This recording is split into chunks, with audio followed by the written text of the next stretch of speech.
نبی کریم صلی اللہ علیہ وسلم نے ہمیں آپ کو یہ سکھایا ہے کہ بھئی جس زندگی کے جس مرحلے میں ہو اللہ سے کچھ نہ کچھ مانگو۔ یہ جو ادعیہ مسنونہ ہے نا، صبح کو اٹھ کے یہ مانگو اور بیت الخلا جاؤ تو یہ مانگو اور وہاں سے نکلو تو یہ مانگو، مدرسے میں مسجد میں جاؤ تو یہ مانگو، راستے میں یہ مانگتے چلے جاؤ،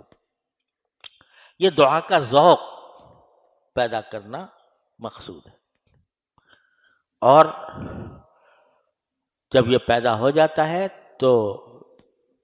پھر آدمی کا دل وہ ہر وقت کچھ نہ کچھ مانگ رہا ہوتا ہے اللہ تعالیٰ سے۔ جب یہ دل لگ جاتا ہے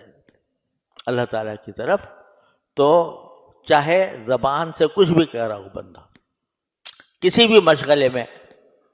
مشغول ہو،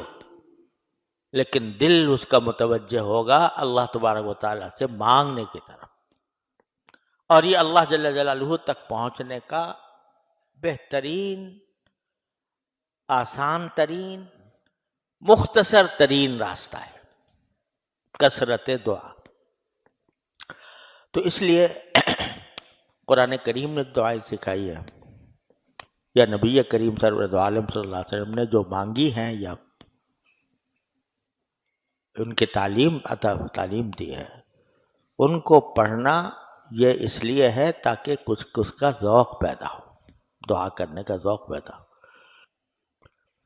اب جس کو ذوق ہو جاتا ہے تو وہ ہر لمحے اپنے ہر کام میں اللہ تعالیٰ سے رجوع کرتا ہے۔ حضرت حکیم الامت مولانا تھانوی قدس اللہ تعالیٰ سرہ کہ یہ بات میں نے حضرت اپنے شیخ سے نہ جانے کتنی بار سنی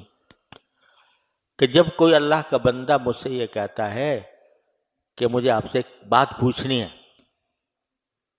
فرمایا کبھی تخلف نہیں ہوتا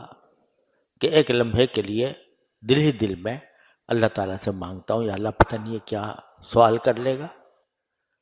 تو اللہ مجھے اس کا صحیح جواب دل میں ڈال دیجیے۔ تو اپنی ہر قدم پر انسان جو ہے وہ حاجت کا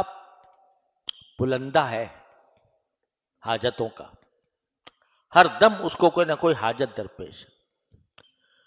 تو جب بندہ اس بات کا عادی اور خوگر بن جائے کہ جو حاجت بھی ہوگی میں اللہ تعالیٰ کی طرف رجوع کر کے اس سے مانگوں گا، یا اللہ یہ میری حاجت پوری کر دے۔ کوئی کشمکش ہوگی یہ کروں یا یہ کروں، تو اللہ جل جلالہ کی طرف متوجہ ہو کر کہے گا یا اللہ اس میں جو بات صحیح ہو وہ دل میں ڈال دیجیے۔ اللہ حضور اقدس صلی اللہ علیہ وسلم، ایک تو استخارہ ہوتا ہے نا، وہ استخارے مسنونہ ہے، 2 رکعت پڑھو، 2 رکعت پڑھ کے پھر استخارے کی جو دعا ہے وہ پڑھو، اس میں کم سے کم 5-10 منٹ لگ جاتے ہیں اگر آدمی باقاعدہ استخارہ کرے۔ قربان جائیے نبی کریم صلی اللہ علیہ وسلم کے، انہوں نے ہمیں آپ نے ایسا طریقہ بتا دیا کہ جب کبھی کشمکش ہو کسی معاملے میں، چلو یہی کہہ دو اللہم اغفر لی واختر لی، اللہم اغفر لی واختر لی، بس۔ لمبے چوڑے استخارے کی بھی اگر موقع نہیں ہے، وقت نہیں ہے، تو اتنا کہہ دو اللہم اغفر لی واختر لی، یا اللہ آپ میرے لیے پسند کر دیجئے ان 2 راستوں میں سے جو میرے سامنے ہیں، جو راستہ میرے حق میں بہتر ہو وہ آپ خود پسند کر دیجئے، اور اسی کو مقدر بھی کر دیجئے کہ میں کروں تو وہی کروں، کر کے دیکھو یہ کام۔ روزانہ انسان کو کوئی نہ کوئی کشمکش پیش آتی ہے، کوئی نہ کوئی کشمکش پیدا آتی ہے۔ ابھی میں تقاضا ہو رہا ہے کہ کھانا کھاؤں پہلے یا سبق پڑھوں، سمجھے، یا مطالعہ کروں، کہہ دو اللہم اغفر لی واختر لی، پھر جو ہوگا وہ انشاءاللہ تمہارے حق میں بہتر ہوگا۔ تو جب عادی بن جاتا ہے بنجا دعا کرنے کا، تو اس ہر لمحے اس کا تعلق اللہ جل جلالہ سے قائم رہتا ہے.